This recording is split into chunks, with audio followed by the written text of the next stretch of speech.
Play 7 news में आपका स्वागत है।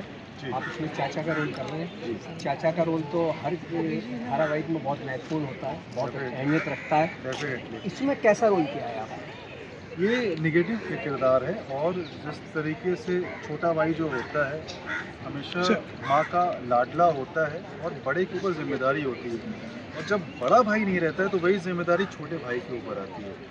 अब यहाँ पर यही हुआ है कि बड़े भाई के साथ की हमारी डेथ हो चुकी है और मुझे लगता था कि सारी जिम्मेदारियाँ मुझे मिलेंगी, सारी धन दौलत मुझे मिलेगी। जिम्मेदारियाँ तो मिली लेकिन धन दौलत पर नाम नहीं मिला।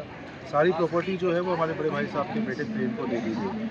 तो फिर ऑब्वियस है कि छोटे भाई का दिमाग ख़राब होगा, तो अब मेरा दिमाग ख़राब हो चुका है। मैं पूरी कोशिश करूँगा कि जो प्रेम है वो मेरे अंडर में रहे, सारी सत्ता जो रहे मेरे हाथ में मतलब रहे। प्रेम पर शिकंजा कसते हैं आप। डेफिनेटली। और जो दौलत खोई है उसका आपको बहुत ज़्यादा वो है कि चाहते हैं मुझे वापस मिल जाए। ऑब्वियस है, प्रॉपर्टी तो धन दौलत तो ऐसी चीज़ है कि भाइयों भाइयों में लड़ाई हो जाती है, तो यहाँ पर तो भतीजा है। तो उसे हासिल करने के लिए कौन-कौन से कुछ खास हथकंडे आप अपनाते दिखाई देते हैं? देखिए, हथकंडे तो अभी एक-एक करके सामने आएँगे। फिलहाल तो हमने ये राज़ खोला नहीं है कि हम अपने प्रेम को दबाना चाहते हैं, और जैसे-जैसे एपिसोड आएँगे नए-नए हथकंडे आपके सामने आते रहेंगे, फिर आप देखेंगे क्या चाल चल रहा है। अच्छा, ये आपने रोल निभाया है तो आप इस रोल को जो आपने शूटिंग किया तो कैसा महसूस हुआ आपको?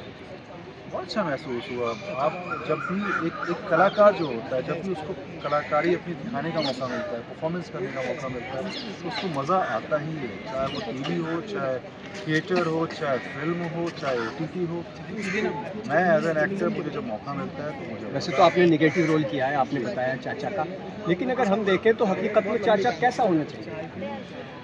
मुझे लगता है चाचा, पापा, ताऊ कोई भी हो, सब बहुत अच्छे होने चाहिए। क्यों? क्योंकि ज़िंदगी जो होती है आपकी वो एक परिवार से जुड़ी हुई होती है, और परिवार में अगर सारे अच्छे हैं तो आपका जीवन सफल होता है, बहुत कुछ सीखने जानने को मिलता है और आप अच्छी दिशा में आगे बढ़ते हैं। फिर मैंने जैसे कि कहा कि तो दौलत दरार डाल देती है लेकिन रिश्तों में। दौलत दरार डाल देती है। लोग शायद एक उम्र के बाद समझ पाते हैं कि दौलत शोहरत सब यहीं रह जाता है, आदमी खाली हाथ आया है खाली हाथ। तो कुछ ऑडियंस के लिए कहना चाहेंगे, आपका शो शुरू होने जा रहा है। मैं ऑडियंस से गुजारिश करूंगा कि आप हमारा नया शो है प्रेम लीला, आप देखिए, आज से देखना शुरू करिए, एक भी एपिसोड छोड़िए नहीं।